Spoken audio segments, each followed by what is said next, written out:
ವೀಕ್ಷಕರಿಗೆ ನನ್ನ ನಮಸ್ಕಾರ. ಬ್ರೈನ್ ಹೆಲ್ತ್ ಸೀರೀಸ್ ಅನ್ನೋ ಯೂಟ್ಯೂಬ್ ಚಾನಲ್ಗೆ ಮತ್ತೊಮ್ಮೆ ನಿಮ್ಮೆಲ್ಲರಿಗೂ ಸ್ವಾಗತ. So what if I tell you your good health is not hidden or it does not come from the pharmacy. It comes from your daily tiny habits what you adapt. So in other words, ನಿಮ್ಮ ಪ್ರತಿನಿತ್ಯದ ದಿನಚರಿಯಲ್ಲೇ ನಿಮ್ಮ ಆರೋಗ್ಯದ ಗುಟ್ಟು ಅಡಗಿದೆ. ಅದೇ ದಿನಚರಿಯನ್ನು ಅಳವಡಿಸ್ಕೊಳ್ಳೋದಕ್ಕೆ ಎಷ್ಟೋ ಕಷ್ಟಪಡ್ತಾ ಇರ್ತೀವಿ. ಸೊ ಹೀಗೆ ಸುಮಾರು ಜನ ಪೇಷಂಟ್ಸ್ ಬಂದಾಗ ಯಂಗ್ಸ್ಟರ್ಸ್ ಬರ್ತಾರೆ, they want to quit smoking. ಆ ಸ್ಮೋಕಿಂಗ್ ಬಿಡಬೇಕು ಅಂತ ಎಷ್ಟೊಂದು ಅವ್ರಿಗೆ ಮನ್ಸಿರುತ್ತೆ, but they could not do it. ಯಾಕೆ ಅಂತ ಕೇಳಿದಾಗ ಅವ್ರ ಫ್ರೆಂಡ್ ಸರ್ಕಲ್, ಸೊ ಅವರ ಸಹವಾಸ. ಸೊ ಬಿಡ್ಬೇಕು ಅನ್ಕೊಂಡ್ರು ಕೂಡ ಆ ಫ್ರೆಂಡ್ಸ್ ನ ನೋಡಿದಾಗ, ಹೊರಗಡೆ ಹೋದಾಗ, ಅವ್ರ ಜೊತೆ ಇದ್ದಾಗ, when they see them smoking, ಇವ್ರಿಗೂ ಸ್ಮೋಕ್ ಮಾಡಬೇಕು ಅಂತ ಅನಿಸ್ತಾ ಇರುತ್ತೆ. So they continue to do that. ಅದು ಸೊ ಪಿಯರ್ ಪ್ರೆಷರ್ ಅನ್ನೋದು ಒಳ್ಳೇದು ಇರ್ಬೋದು, ಪಿಯರ್ ಪ್ರೆಷರ್ಸ್ ಬ್ಯಾಡ್ ಕೂಡ ಕೆಟ್ಟದ್ದು ಆಗಿರ್ಬೋದು. ಸೊ ನಿಮ್ಮ ಸ್ನೇಹಿತರ ನೀವು ಯಾವ ತರ ಸ್ನೇಹಿತರ ನೀವು ಫ್ರೆಂಡ್ಸ್ ನ ಚೂಸ್ ಮಾಡ್ತೀರೋ ಅದು ಕೂಡ ನಿಮ್ಮ ಅಭ್ಯಾಸ ಅಥವಾ ನಿಮ್ಮ ಪರ್ಸನಾಲಿಟಿ ಡಿಫೈನ್ ಮಾಡುತ್ತೆ. ಒಂದು, so choose your friends wisely, one thing. Second, so ಈ ಅಭ್ಯಾಸದ ಬಗ್ಗೆ ಯೋಚನೆ ಮಾಡಿದಾಗ, ಹಾಗೆ ಈಗ ರಾತ್ರಿ ಒಳ್ಳೆ ಆರೋಗ್ಯ ಬಂದ್ಬಿಡಲ್ಲ. ರಾತ್ರಿ ಏನೋ ಒಂದು ಮ್ಯಾಜಿಕ್ ಮಾಡಕ್ ಸಾಧ್ಯ ಇಲ್ಲ. ಸೊ ಪ್ರತಿನಿತ್ಯ ನೀವೇನ್ ದಿನಚರಿ ಅಳವಡಿಸ್ತಾ ಹೋಗ್ತಿರೋ, ಸೊ ಅದು ನಿಮ್ಗೆ ಮುಂದೊಂದು ದಿವಸ ಇಟ್ ಇಸ್ ಲೈಕ್ ಇನ್ವೆಸ್ಟಿಂಗ್. ಈಗ ಇನ್ವೆಸ್ಟ್ಮೆಂಟ್ ನೀವು ಬ್ಯಾಂಕ್ ಅಲ್ಲಿ ಹೆಂಗ್ ಇನ್ವೆಸ್ಟ್ ಮಾಡ್ತೀರೋ ಅದೇ ರೀತಿ ಇದು ಕೂಡ ಇನ್ಶೂರೆನ್ಸ್ ಗೆ ಇನ್ವೆಸ್ಟ್ ಮಾಡ್ತೀರಾ, ಇದಕ್ಕೆಲ್ಲ ಇನ್ವೆಸ್ಟ್ ಮಾಡ್ತೀರಾ, ಬೇರೆದಕ್ಕೆಲ್ಲ ಇನ್ವೆಸ್ಟ್ ಮಾಡ್ತೀರಾ. Similarly every day you have to invest for your good health. So ಹೀಗೆ ಈ ಹ್ಯಾಬಿಟ್ಸ್ ಬಗ್ಗೆ ಅಥವಾ ದಿನಚರಿ ಬಗ್ಗೆ ಯೋಚನೆ ಮಾಡಿದಾಗ, I suddenly remembered one book which I had read some few years back. This is all about Atomic Habits. It's a wonderful book. So ಈ book ಅಲ್ಲಿ ಕೆಲವು ಟಿಪ್ಸ್ ಕೊಡ್ತಾ ಹೋಗ್ತಾರೆ. ಯಾವುದೇ ಒಂದು ಅಭ್ಯಾಸನ ನಾವು ಹೇಗೆ ಶುರು ಮಾಡಬಹುದು, ಅದನ್ನ ಹೇಗೆ ಕನ್ಸಿಸ್ಟೆಂಟ್ ಆಗಿರ್ಬೋದು, ಅದನ್ನ ಹೇಗೆ ನಾವು ಅಳವಡಿಸಿಕೊಂಡು ಅದನ್ನ ಬೆಳೆಸ್ತಾ ಹೋಗ್ಬೋದು ಅನ್ನೋದ್ರ ಬಗ್ಗೆ ಈ ಟಿಪ್ಸ್ ಕೊಡ್ತಾ ಹೋಗ್ತಾರೆ James Clear. So first thing, ಈಗ ಪ್ರತಿನಿತ್ಯದ 1% ಇಂಪ್ರೂವ್ಮೆಂಟ್ಸ್ ಇಂದ so over all at the end of the year 37% improvements ಆಗಕ್ಕೆ ಸಾಧ್ಯ. ಸೊ ಅದನ್ನ ಅಳವಡಿಸ್ಕೊಳ್ಳೋದು ಹೇಗೆ ಅಂತ ಹೇಳೋದಕ್ಕೆ ಈ gives some principles: cue, cravings, response and reward. So cue ಅಂದ್ರೆ it is to make it obvious. So ಈಗ ನಾವು ಫಾರ್ ಎಕ್ಸಾಂಪಲ್, ನಮ್ಗೆ ಪ್ರತಿನಿತ್ಯ ಬೆಳಗ್ಗೆ ಎದ್ದಾಗ ಒಂದು ಒಳ್ಳೆ ಅಭ್ಯಾಸ, ಒಂದು ವ್ಯಾಯಾಮ ಮಾಡಬೇಕು ಅಂತ ಇರುತ್ತೆ, ಯೋಗ ಮಾಡಬೇಕು ಅಂತ ಇರುತ್ತೆ, ಅಥವಾ ವಾಕ್ ಹೋಗ್ಬೇಕು ಅಂತ ಇರುತ್ತೆ. ಸೊ ಆ ಎನ್ವೈರನ್ಮೆಂಟ್ ನ ನಾವು ಸೃಷ್ಟಿ ಮಾಡಬೇಕಾಗುತ್ತೆ. So first thing, if you want to go for a walk or if you want to start doing yoga, so ಅವಾಗ ಏನ್ ಮಾಡ್ಬೇಕು, ಬೆಳಗ್ಗೆ ಎದ್ದ ಕೂಡಲೇ ಯೋಗ ಮ್ಯಾಟ್ ನ ಹಾಕೊಂಡ್ಬಿಡ್ಬೇಕು. ಸೊ ಅವಾಗ ಏನಾಗುತ್ತೆ, ಆಟೋಮೆಟಿಕ್ ಆಗಿ ನಿಮ್ಗೆ ಅದು ಮತ್ತೆ ಓಕೆ, ನೀವು ಒಂದು 5 ನಿಮಿಷ 10 ನಿಮಿಷ ಆದ್ರೂ, ಒಂದು ಅಟ್ಲೀಸ್ಟ್ ಒಂದು 20 ನಿಮಿಷ ಆದ್ರೂ ಮಾಡೋಣ ಅನ್ಕೊಂಡು ನೀವು ಅದನ್ನು ಮಾಡ್ತಾ ಹೋಗ್ತೀರಿ. So this is all about cue. ಅಂದ್ರೆ ಆ ಎನ್ವೈರನ್ಮೆಂಟ್ ನ, ಆ ಪರಿಸರನ ನೀವೇ ಸೃಷ್ಟಿ ಮಾಡ್ಕೋಬೇಕಾಗುತ್ತೆ. ಸೊ ಈಗ ವಾಕ್ ಹೋಗ್ಬೇಕು ಅಂತ ಅನ್ಸಿರುತ್ತೆ. ಸೊ ಅವಾಗ ನೀವು ಬೆಳಗ್ಗೆ ಎದ್ದ ಕೂಡಲೇ ನೀವು ವಾಕ್ ಮಾಡಬೇಕು ಅಥವಾ ರನ್ ಮಾಡಬೇಕು, ಏನೋ ಎಕ್ಸರ್ಸೈಸ್ ಮಾಡಬೇಕು ಅಂತ ಇರುತ್ತೆ. ಸೊ ಮೋಟಿವೇಶನ್ ಬರ್ತಿರಲ್ಲ, ಏನ್ ಮಾಡ್ಬೋದು, ಅಥವಾ ಎಕ್ಸರ್ಸೈಸ್ ಮಾಡಬೇಕು ಅಂತ ಇರುತ್ತೆ, ಮೋಟಿವೇಶನ್ಸ್ ಬರ್ತಿರಲ್ಲ ಅಂತ ಏನ್ ಮಾಡಬೇಕು ಅಂತ ಹೇಳಿದ್ರೆ, ಸೊ ಒಂದು you can join a gym. So ಹೋಗಿ ಜಿಮ್ ಜಾಯಿನ್ ಮಾಡಿ ಪೇಮೆಂಟ್ ಮಾಡ್ಬಿಟ್ರೆ, ಅದು ಪ್ರೀ ಪೇಮೆಂಟ್, ಎಂಟೈರ್ ಇಯರ್ಗೆ ಪೇಮೆಂಟ್ ಮಾಡ್ಬಿಟ್ರೆ ಏನಾಗ್ಬಿಡುತ್ತೆ, ಅಭ್ಯಾಸ ಆಗ್ಬಿಡುತ್ತೆ. ಈಗ ಪೇಮೆಂಟ್ ಮಾಡಿರ್ತೀವಿ, ಕಂಪಲ್ಸರಿ ಹೋಗ್ಲೇಬೇಕು ಅಂತ ಹೋಗ್ತೀವಿ. ಸೊ ಅಲ್ಲಿ ಹೋದಾಗ, ಸೊ ಫಸ್ಟ್ ಡೇ ಸುಮ್ನೆ ಹೋಗಿ ಬರ್ಬೋದು ನೀವು. ಅದನ್ನ ಆ ಎನ್ವೈರನ್ಮೆಂಟ್ ಅಲ್ಲಿ ಹೋದಾಗ ಎಕ್ಸರ್ಸೈಸ್ ಮಾಡ್ಲೇಬೇಕು ಅಂತ ಅನ್ಸುತ್ತೆ, ವ್ಯಾಯಾಮ ಮಾಡ್ಲೇಬೇಕು ಅಂತ ಅನ್ಸುತ್ತೆ, ಅಥವಾ ಬೇರೆಯವ್ರು ಮಾಡ್ತಿರೋದು ನೋಡಾದ್ರೂ ಆ ಒಂದು ಎನ್ವೈರನ್ಮೆಂಟ್ ಸೃಷ್ಟಿ ಆಗುತ್ತೆ. ಸೊ ಮೇಕ್ ಇಟ್ ಆಬ್ವಿಯಸ್ ಅಂದ್ರೆ ಇದರ ಅರ್ಥ ಇದೆ, ನಿಮ್ಮ ಆರೋಗ್ಯ ನೀವು ಅದನ್ನ ಎನ್ವೈರನ್ಮೆಂಟ್ ನೀವು ಸೃಷ್ಟಿ ಮಾಡಬೇಕಾಗುತ್ತೆ. ಒಂದು. ಸೆಕೆಂಡ್ ಥಿಂಗ್ ಈಸ್ ಕ್ರೇವಿಂಗ್ಸ್, ಅಂದ್ರೆ making it more attractive. So ಯಾವಾಗ ನಾವು ಅದನ್ನ ತುಂಬಾ ಇಂಟ್ರೆಸ್ಟಿಂಗ್ ಆಗಿ ಮಾಡ್ತೀವೋ, ಅದ್ರ ಜೊತೆ ತುಂಬಾ ಯಾವುದೇ activities, if it is more enjoyable, only then we will do it. So for example, going for a walk, if you cultivate a habit of listening to the music while walking or while running, you actually start loving it.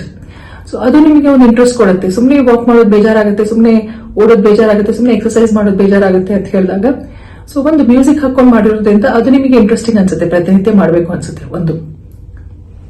So this is all about cravings, to make it more attractive.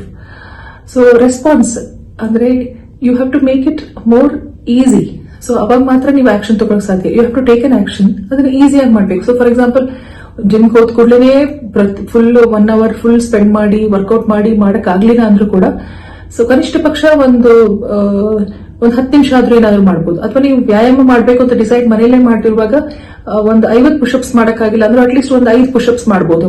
So ಆ ರೀತಿ ಏನಾದ್ರು ಇದನ್ನ ಈ ತರ ಚಿಕ್ಕದಾಗಿ ಶುರು ಮಾಡಿಕೊಂಡು ಪ್ರತಿನಿತ್ಯ ಒಂದು 5 ನಿಮಿಷ ಎಕ್ಸ್ಟ್ರಾ ಅಥವಾ ಚಿಕ್ಕದಾಗಿ ಅದನ್ನ ಇಂಕ್ರಿಮೆಂಟ್ ಬೇಸಿಸ್ ಅದನ್ನ ಇಂಪ್ರೂವ್ಮೆಂಟ್ ಮಾಡ್ತಾ ಹೋಗ್ಬೋದು. 1% ಹಂಗೆ ಇಂಪ್ರೂವ್ಮೆಂಟ್ ಮಾಡ್ತಾ ಹೋಗ್ಬೋದು ಅದೇ actions. So cue, cravings, response and reward. What is all about reward ಅಂದ್ರೆ ಅದು ಸ್ಯಾಟಿಸ್ಫ್ಯಾಕ್ಷನ್ಸ್ ಕೊಡಬೇಕು ನಿಮ್ಗೆ. ಅದು ಯಾವಾಗ ನಿಮಗೆ ಸ್ಯಾಟಿಸ್ಫ್ಯಾಕ್ಷನ್ ಕೊಡುತ್ತೋ ಅದನ್ನ ನೀವು ಚಿಕ್ಕದಾಗಿ ಮಾಡಿದ್ರು ಕೂಡ ನೀವು ಬೆಂತಟ್ಕೊಂಡು ಅದನ್ನ ನೀವು ಖುಷಿ ಪಡ್ತಾ ಹೋದ್ರೆ ಸೊ ಅವಾಗ ಏನಾಗುತ್ತೆ, you will feel like doing it consistently. So this is all about the principles what he gives in by James, which is given by James Clear. Next ಇನ್ನೊಂದು ತುಂಬಾ ಸಿಂಪಲ್ ಆಗಿ ಮಾಡಬೇಕು ಅಂತ ಹೇಳಿದ್ರೆ ಹ್ಯಾಬಿಟ್ ಸ್ಟ್ಯಾಕಿಂಗ್ ಅಂತ ಹೇಳ್ತಾರೆ. ಹ್ಯಾಬಿಟ್ ಸ್ಟ್ಯಾಕಿಂಗ್ ಅಂತ ಹೇಳಿದ್ರೆ ಈಗಾಗಲೇ ಏನ್ ಆಕ್ಷನ್ಸ್ ಮಾಡ್ತಾ ಇರ್ತೀರೋ ಆ ಆಕ್ಷನ್ ಜೊತೆ ಇನ್ನೊಂದು ಅಳವಡಿಸ್ಕೊಳ್ಳೋದು. ಫಾರ್ ಎಕ್ಸಾಂಪಲ್, ಬೆಳಿಗ್ಗೆ ಎದ್ದ ಕೂಡಲೇ ಒಂದು ಬ್ರಷ್ ಮಾಡ್ತೀರಾ. ಬೆಳಿಗ್ಗೆ ಬ್ರಷ್ ಮಾಡಿದ್ಮೇಲೆ after brushing my teeth I will sit and read 1 page ಅನ್ನೋ ತರ.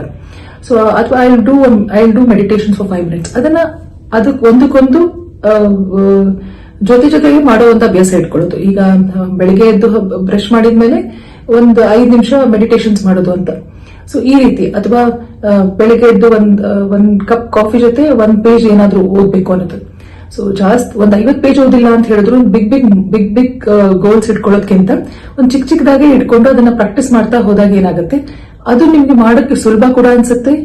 ಆಮೇಲೆ ಅದು ನಿಮಗೆ ಒಂದು ಸ್ಯಾಟಿಸ್ಫ್ಯಾಕ್ಷನ್ ಕೊಡ್ತಾ ಹೋಗುತ್ತೆ. ಮತ್ತೆ ಅದು ಈ ತರ ಚಿಕ್ಕದಾಗಿ ಮಾಡಿದ್ರು ಕೂಡ ಅದನ್ನ ನೀವು ಪ್ರತಿನಿತ್ಯ ಮಾಡಬೇಕು ಅಂತಾನು ಕೂಡ ಅನ್ಸುತ್ತೆ ಚಿಕ್ಕದಾಗಿದ್ದಾಗ. ಸೊ ಇದನ್ನೇ ಗೋಲ್ಡಿ ಲಾಕ್ಸ್ ರೂಲ್ ಅಂತ ಹೇಳ್ತಾರೆ. ಗೋಲ್ಡಿ ಲಾಕ್ಸ್ ರೂಲ್ ಅಂದ್ರೆ ಇದು ನೀವು ಏನೇ ಒಂದು ಆಕ್ಷನ್ ತಗೊಂಡ್ರು ತೀರಾ ಕಷ್ಟಪಡಬಾರ್ದು ಅಥವಾ ತೀರಾ ಈಸಿಯಾಗಿ ಮಾಡಬಾರ್ದು. Make it right for you. ಅಂದ್ರೆ ಒಂದು ಚಿಕ್ಕ ಚಾಲೆಂಜೇ ಇರಬೇಕು, ಆ ಚಾಲೆಂಜ್ ಮೀಟ್ ಮಾಡೋಂಗೆ ಇರಬೇಕು. ಆತರ ನಿಮ್ಮ ನೀವೇ ಮೋಟಿವೇಟ್ ಮಾಡ್ಕೊಂಡು ಮಾಡ್ತಾ ಹೋಗೋದು ಒಂದು.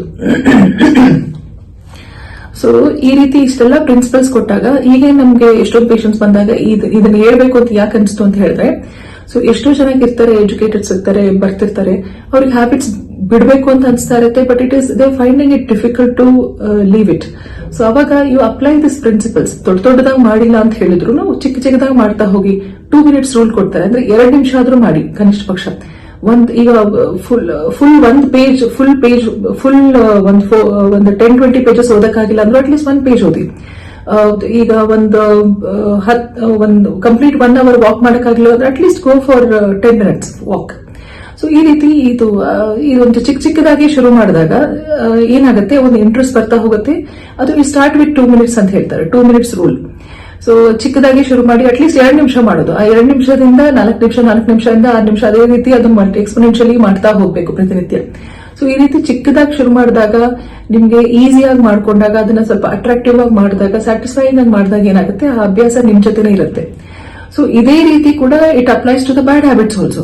ಈಗ ಬ್ಯಾಡ್ ಹ್ಯಾಬಿಟ್ಸ್ ಬಿಡಬೇಕು ಅಂತ ಇರುತ್ತೆ, ಅದೇಗ್ ಬಿಡ್ತೀರಾ, ಹೇಗೆ ಕಷ್ಟ ಆಗುತ್ತೆ ಅಂತ ಹೇಳಿದಾಗ, for example social media addictions ಎಷ್ಟೋ ಜನಕ್ಕಿರುತ್ತೆ. ಈಗ ದೊಡ್ಡವ್ರಿಗೂ ಇದೆ, ಚಿಕ್ಕವ್ರಿಗೂ ಇದೆ, ಸುಮಾರು ಜನಕ್ಕಿದೆ. ಆ ಫೋನ್ ಕಣ್ಣೆದುರಿಗಿದ್ದಾಗ ಆಟೋಮೆಟಿಕಲಿ ಸ್ಕ್ರಾಲ್ ಮಾಡಬೇಕು ಅಂತ ಟೈಮ್ ವೇಸ್ಟ್ ಮಾಡೋದು ಸಹಜ. ಸೊ ಈಗ ಫೋನ್ ನ ತಗೊಂಡು ಬೇರೆ ರೂಮಲ್ಲಿ ಇಟ್ಬಿಟ್ರೆ, ಸೊ ಬೆಳಿಗ್ಗೆ ಎದ್ದ ಕೂಡಲೇ ಫೋನ್ ಸ್ಕ್ರಾಲ್ ಮಾಡಬಾರ್ದು, ಸೋಷಿಯಲ್ ಮೀಡಿಯಾ ಟೈಮ್ ವೇಸ್ಟ್ ಮಾಡಬಾರ್ದು ಅಂತ ಹೇಳಿದಾಗ, ಬೆಳಗ್ಗೆ ಎದ್ಮೇಲೆ ಫೋನ್ ನಿಮ್ ಹತ್ರನೇ ಇರಬಾರ್ದು, ಅದನ್ನ ಬೇರೆ ಎಲ್ಲಾದ್ರೂ ಬೇರೆ ರೂಮಲ್ಲಿ ಎತ್ತಿಟ್ಟಾಗ ಏನಾಗುತ್ತೆ, you have less tendency to spend time on social media because it is not accessible to you. So one thing, ಈ ರೀತಿ ಏನಾದ್ರೂ ಮಾಡ್ತಕ್ಕಂಥ ಈ ತರ ಬ್ಯಾಡ್ ಹ್ಯಾಬಿಟ್ಸ್ ನ ಹೇಗೆ ಬ್ರೇಕ್ ಮಾಡಬೇಕು ಅಂದ್ರೆ ಅದೇ ಆ ಎನ್ವೈರನ್ಮೆಂಟ್ ನೀವೇ ಸೃಷ್ಟಿ ಮಾಡ್ಕೋಬೇಕಾಗತ್ತೆ. ಸೊ ಆ ಸೋಷಿಯಲ್ ಮೀಡಿಯಾದಿಂದ ದೂರ ಇರಬೇಕು ಅಂದ್ರೆ ಸೆಲ್ ಫೋನ್ನೇ ದೂರ ಇಟ್ಬಿಡೋದು. ಫಾರ್ ಎಕ್ಸಾಂಪಲ್, ಈಗ ನಿಮ್ಗೆ ಎಷ್ಟೋ ಜನ ಟಿವಿ ನೋಡ್ತಾ ಕಾಲ ಕಳೀತಾರೆ. ಆ ಟಿವಿ ರಿಮೋಟ್ ನ ಎತ್ತಿಟ್ಕೊಂಡ್ಬಿಡೋದು, ಆತರ ಏನಾದ್ರೂ ಬೇರೆ ಕಡೆ ಎತ್ತಿಟ್ಬಿಟ್ಟು ನಿಮ್ ಕೈಗೆ ಸಿಗದೇ ಇರೋ ಹಾಗೆ ಎತ್ತಿಟ್ಕೊಂಡ್ಬಿಡೋದು. ಸೊ ಆ ತರ ಮಾಡಿದಾಗ ಏನಾಗುತ್ತೆ, ನಿಮ್ಗೆ it is difficult for you to go and access it. ಅವಾಗ ಯಾವಾಗ ನಿಮಗೆ ಅದು ಕಷ್ಟ ಅನ್ಸುತ್ತೋ ಅವಾಗ ನೀವು ಅಭ್ಯಾಸನ ಬಿಡ್ತಾ ಹೋಗ್ತೀರಾ. ಸೊ ಈ ರೀತಿ ಬ್ಯಾಡ್ ಹ್ಯಾಬಿಟ್ಸ್ ನ ನೀವು ಅನ್ನೋದನ್ನ ಬಿಡ್ತಾ ಹೋಗ್ಬೋದು ಒಂದು. ಸೊ ಈಗ ಯಾವುದೇ ಒಂದು ಸ್ಮೋಕಿಂಗ್ ಹ್ಯಾಬಿಟ್ಸ್ ಇರಲಿ, ಡ್ರಿಂಕಿಂಗ್ ಹ್ಯಾಬಿಟ್ಸ್ ಇರಲಿ, ಅಥವಾ ಸೋಷಿಯಲ್ ಮೀಡಿಯಾ ಅಡಿಕ್ಷನ್ಸ್ ಆಗಿರ್ಲಿ, ಸೊ ಯಾವುದೇ ಆಗಿರ್ಲಿ, ಟೊಬ್ಯಾಕೋ ಅಭ್ಯಾಸ ಇರಲಿ, ಯಾವುದೇ ಒಂದು ಸಣ್ಣ ಪುಟ್ಟ ಏನ್ ನೀವು ಮೊದ್ಲಿಂದನೂ ಅಭ್ಯಾಸ ಮಾಡ್ಕೊಂಡ್ ಬಂದಿರ್ತೀರೋ, ಸೊ ಅಭ್ಯಾಸನ ಬಿಡೋದಕ್ಕೆ ಕೂಡ ಈ ತರ ಮಾಡ್ಕೊಂಡು you can quit your bad habits ಒಂದು. So apply these principles which is taken from the James Clear, the atomic habits by James Clear. So ಇದು ತುಂಬಾ ಅದ್ಭುತವಾದ ಪುಸ್ತಕ. ಈ ಬುಕ್ ಅಲ್ಲಿ ಸಾಕಷ್ಟು ಕಲಿಯೋಕಿದೆ. ಸೊ ಮತ್ತೆ ಇನ್ನೊಂದು ಮಿಸ್ ಮಾಡಬಹುದು. ಎಷ್ಟೋ ಸಲ ಶುರು ಮಾಡ್ತಾರೆ, ತುಂಬಾ ಚೆನ್ನಾಗಿ ಶುರು ಮಾಡ್ತಾರೆ, ಬಟ್ ಏನಾಗುತ್ತೆ, ಒಂದ್ಸರಿ ಮಿಸ್ ಮಾಡ್ತಾರೆ, 2 ಸರಿ ಮಿಸ್ ಮಾಡ್ತಾರೆ, 3ನೇ ಸರಿ ಅದೇ ಅಭ್ಯಾಸ ಹೋಗ್ಬಿಡುತ್ತೆ. ಫಾರ್ ಎಕ್ಸಾಂಪಲ್, ಈಗ ಒಂದ್ ದಿವಸ ವಾಕ್ ಮಾಡಕ್ಕಾಗಿಲ್ಲ, 2ನೇ ದಿವಸ ವಾಕ್ ಮಾಡಕ್ಕಾಗಿಲ್ಲ ಅಂತ ಹೇಳಿದಾಗ 3ನೇ ದಿವಸ ಅದೇ ಅಭ್ಯಾಸ ಆಗ್ಬಿಡುತ್ತೆ. You feel like delay, procrastinating it or skipping it. So do not miss twice ಅನ್ನೋ ಒಂದು ಪ್ರಿನ್ಸಿಪಲ್ ಕೂಡ ಇವ್ರು ಹೇಳ್ತಾ ಹೋಗ್ತಾರೆ. ಅಂದ್ರೆ 2 ಸರಿಗಿಂತ ಜಾಸ್ತಿ ಅದನ್ನ ಮಿಸ್ ಮಾಡೋದು ಬೇಡ ಅಂತ. ಸೊ ಈ ರೀತಿ ಇದರೆಲ್ಲ ಚಿಕ್ಕ ಪುಟ್ಟ ಈ ಪ್ರಿನ್ಸಿಪಲ್ಸ್ ನ ಅಪ್ಲೈ ಮಾಡಿದಾಗ ಏನಾಗುತ್ತೆ, so you can build good habits and you can also stop your bad habits. So with this I will end my talk. Today, make it a promise to yourself. Make a promise to yourself that you are sticking on to your habits, your tiny habits, your daily habits, with which you can reach your goal of good health. So whatever you want to become a sports person, you want to become a good writer, you want to become a good musician, so whatever it is all hidden in your daily habits. So idar jotene I'll end my talk. Namaskara. Thank you so much.